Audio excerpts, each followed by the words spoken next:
Assalamualaikum warahmatullahi wabarakatuh.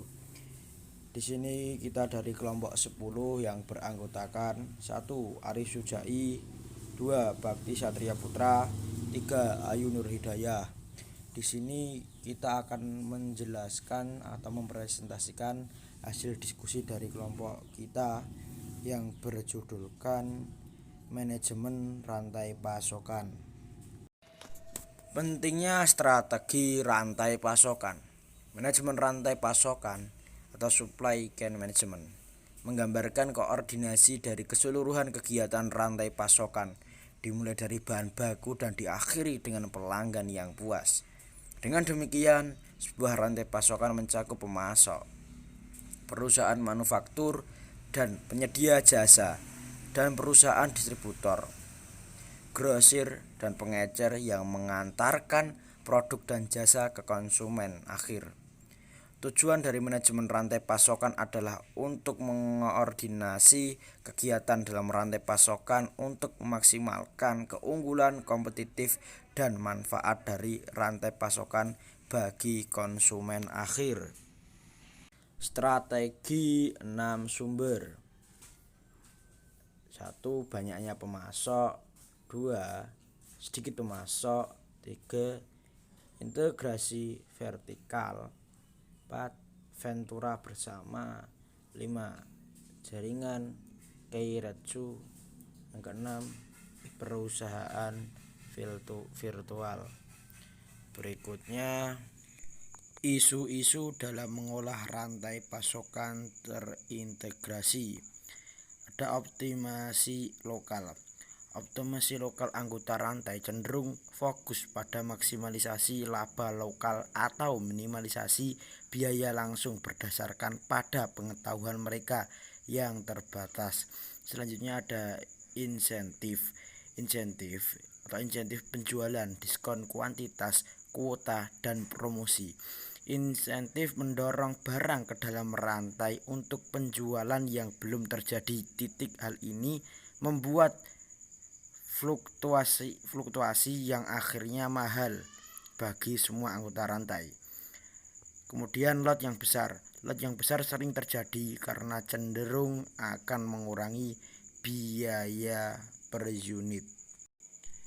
Berikutnya langkah-langkah dalam pemilihan pemasok. Adapun pemilihan pemasok terdapat 4 tahapan proses. Yang pertama ada evaluasi pemasok, yang kedua ada pengembangan pemasok, yang ketiga ada negosiasi, dan yang keempat ada penawaran kontrak.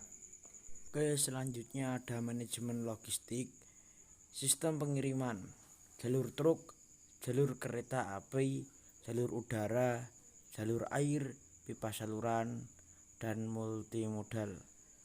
Terus di pergudangan, ada tujuan fundamental dari sebuah gudang adalah untuk menyimpan barang.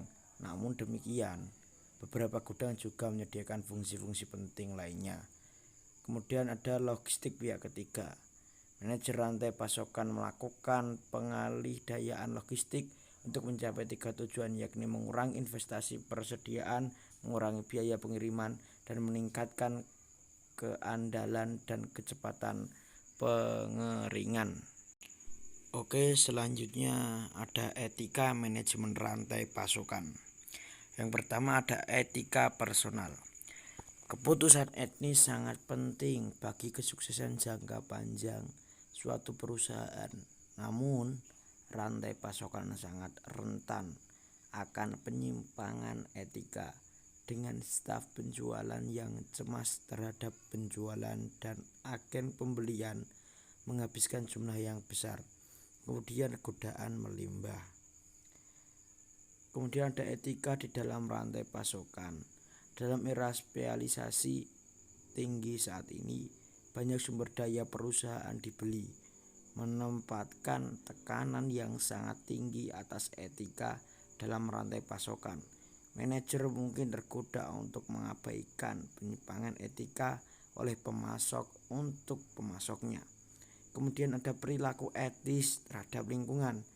Sementara etika pada proses personal dan dalam rantai pasokan sangat penting Begitu pula dengan perilaku etis terhadap lingkungan. Etika yang baik meluas hingga pengoperasian bisnis dengan cara yang mendukung konservasi dan juga peremajaan sumber daya.